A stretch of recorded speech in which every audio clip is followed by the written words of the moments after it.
যে গেল স্যারেরা তো পুজো ভাও যাইতেছে না দেখছে কামটা কি করছে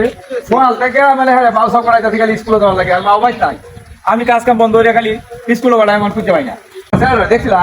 এই যে বলেছে এই যে আচ্ছা আচ্ছা দেখি আব্বু তুমি এনে কই রইছো বাজার আমি তোমারে কইতে সারা দেশ নষ্ট করে আছি তুমি বাজার স্কুলে যাইতে না বা হ্যাঁ আইও আব্বু না আইও স্কুলে যাই স্কুলে না গেলে বড় সমস্যা এই যে আমরা তাহলে আমরা করছি না এখন দেখো আমরা কত কষ্ট আর তুমি যদি আবার করো না তাহলে বাবা গাড়িতে চলতার বা গাড়ি কিনে দিবে তুমি হবে না তোমার গাড়ি কিনে যেতাম না রে তুমি নিয়ে আবার করিয়া তুমি নিজেই গাড়ি কিনতে পারবা আচ্ছা ব্যাগ দাও বাবা বাবা আইও আইও আইও স্কুলে যাই আইও আইও বাবা হ্যাঁ ও মঙ্গেছে এই বেড়া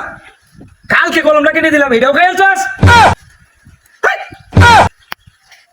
আয় আয় স্কুলে বাবা হ্যাঁ আমি স্কুলে যাইতাম না আই বেড়া কি কই স্কুলে যাইতো না আমার ট্যাং করে আই হাই রে কি সব প্রনাশ করছে আর বলে কেন মিস করে বাবা হ্যাঁ বাবা কি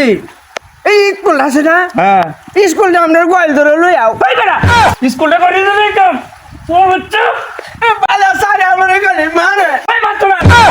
আজকে ভাই তোর ভাই কাছে বুঝছিস আমি তুই যে কিলে আবরণ করবি এটা আমার ভালো বুঝ হয়েছে তুই যে কিলে আবরণ করবি আই আই আর বাবা বললাম বাবার তে একটা গোবর বালানির উড়ি কিনবাম আর 10টা গরু ছালি আর 10টা গরু খালি কামলা দা কাম করাই তোরে আমি চেষ্টা করতে লেখাপড়া করাই কাম তুই লেখাপড়া করতে না বুঝছি কামলারে আটকে হাতে কামলা আজকে থেকে তুই গরুর গোবর বাড়বে ওই সর হচ্ছে বালা সারে মারে কই স্কুল আমরা গোয়াল ধরে নিতো সারে গাড়ি মারে আমরা গোয়াল ধরে লই স্কুল আই কাছে কই তোর স্কুল আই তুই গোবর